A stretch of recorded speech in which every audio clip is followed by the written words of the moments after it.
ازيكم عاملين ايه؟ يلا هنعمل مع بعض النهارده وصفة نادرة الوجود دلوقتي باكليت عشان اعملها. وصفة سهلة ولذيذة، مكوناتها مش كتير، تقدري تعملها لو انت لسه مبتدئة وما بتاخدش وقت خالص، لا في طريقتها ولا في تسويتها. تمام. انا هشوي فرخة. الخلطة بتاعت الفراخ مشوية كتير. ايه الخلطة بقى اللي انا عاملاها منهم النهارده؟ معايا طماطمايه، بصلايه، ليمونايه، معاكي قرن فلفل حطيه، فلفل الوان حطيه، فلفل اخضر حطيه، اللي عندك حطيه. ومعايا البهارات بتاعتي ملح وفلفل وكمون وسبع بهارات وروزماري ومعلقه توم.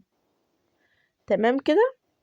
تمام كده تاني: بصلايه، طماطمايه، ليمونايه، معلقه توم، ملح وفلفل وكمون والسبع بهارات وحبه روزماري. تقدري تستغنى عليه في الخلطه دي، اللي مش موجود عندك في الخلطه دي ما تحطهوش. تمام كده.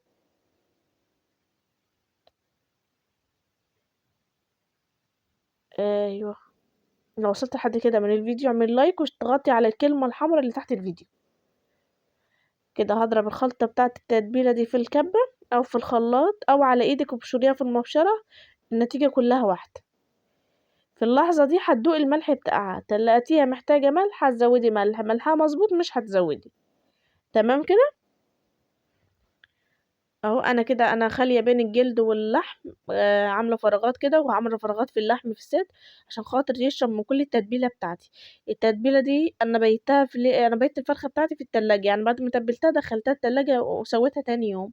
عايزه تعمليها في وقتها اعمليها. انا في الوقت ده كنت دقت الخلطه ولقيتها محتاجه ملح فزودتها. تمام كده. بس ابدا بقى احشي الفراخ بتاعتي. اي حاجه عاوزه تضيفيها عندك ضيفيها، بس انا بعمل الحاجه السهله البسيطه. ما بعتمدش في الاكل بتاعي على التكلفة العالية او على الخطوات الكتير. تمام كده. هنا كان عندي شوية مية زيادة فكنت بصفيهم بس، وابدأ احشي بقى وافرك الفراخ بتاعتي اشبعها من التتبيلة. الفراخ بتاعتي دي بعد ما اخلصها هتدخل فرن.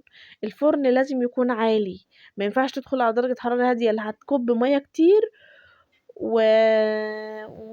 وهتفتل منك. تمام. لازم تكون متغطية وعلى درجة حرارة عالية. بعد ما تستوي لقيتي المية بتاعتها كتير ممكن تفضيها، يعني تكب المية بتاعتها وبعد كده تشويها، تحمريها يعني تحت الشواية. بس لازم تدخل على درجة حرارة عالية من تحت ومن فوق وتكون متغطية.